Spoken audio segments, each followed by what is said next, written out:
Hello. Okay.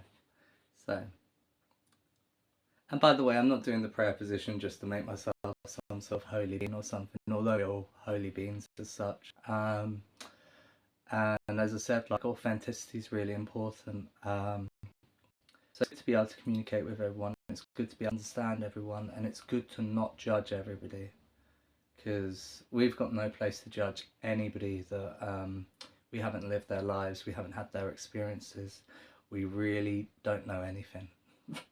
And it's alright to admit that. We do know some stuff, okay, we do know some stuff, but there's a point where people get a little bit above themselves in it, and when they think that their way is the best way, and it can't be the only way, can it? Okay, so what am I going to talk about now? Okay, so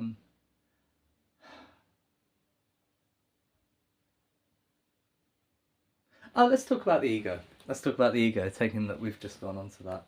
Okay, so I've had a few discussions with people about the ego, and I think there's a few different ideas. Yeah, I'm not sure, is the ego popularised by Freud? I've had that suggested. Not a big fan of Freud, by the way. Don't think there's any need to prove that children are sexual beings. Sorry to bring up quite a deep subject in that, but yeah, not keen on Freud for that reason. And Kinsey's even worse, but they're probably just as bad as each other. But anyway, I just find it very odd that he found his way quite strongly in psychology. Yeah. But anyways, so maybe the ego was popularised by Freud. I'm not too sure. I had somebody explain it to me at some point. But the way that I see the ego, anyway, is that, okay, so we've got your classic ego, where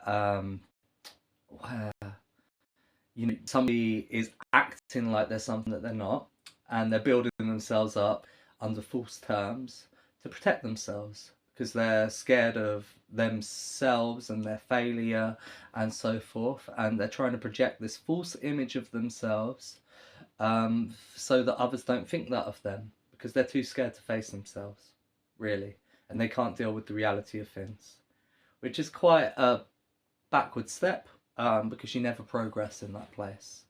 You know, the person that accepts all of their failings and tries to work on them, that's a good thing. And not beating yourself up, you're doing yourself an honour there by accepting your failings and trying to work on it, because you'll never get anywhere without that. As far as your own progress in certain things, you might get somewhere, but I don't think that it will benefit you in the long run. But there's an interesting one. There's a flip side to the ego as well, which I believe is the case. I think the other end of the spectrum of ego is that you get people that will downplay themselves too much. I think this is also ego as well, because you're trying to protect yourself from that rejection of actually putting yourself out there, overexposing yourself, letting people see the true you, just in case that gets rejected. So you don't want that, so you play yourself down, you hide.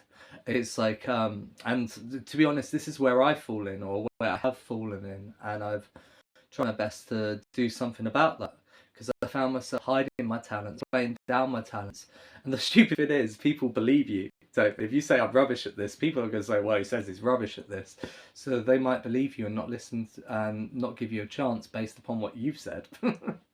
So that's a bit silly, isn't it? So I think that that's another side of the ego, and I just wanted to share that anyway. Just ideas. And if you have any questions, feel free to give me some questions. I'm always happy to answer.